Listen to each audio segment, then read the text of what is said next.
Second Creek and the fishery that we have here is a major source of my business. I guide approximately 75 to 80% of my trout fishing trips are here.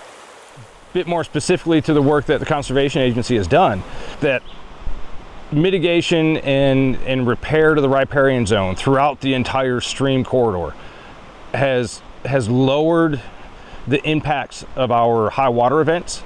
So it now takes the stream a lot longer to get muddy and become unfishable than it used to, and it clears much quicker than it ever did before.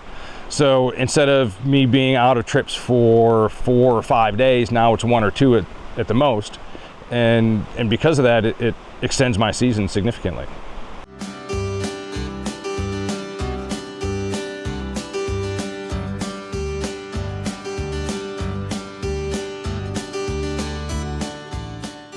The habitat work that they've done has narrowed the channel down a bit. It's blown out a lot of the silt that was filling in all the spaces along the rocks and really degrading that habitat. And it's increased the speed of the water, so we get more aeration, we get better dissolved oxygen levels, and we get more holding water for the fish. And in addition to giving me another 3 or 4 spots, depending on water levels, that I can fish people. You know, whereas before we just kind of had a big smooth kind of glide that the substrate was compacted and embedded, and it didn't have great hatches, it didn't have a lot of bugs in it, and it would hold a few fish, but not like it does now.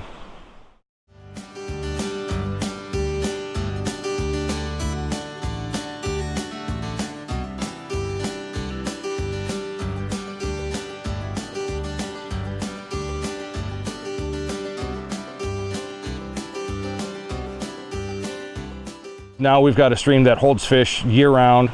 The bug life has come back to where it was 15, 16 years ago, before we had a lot of the sedimentation problems that we have now.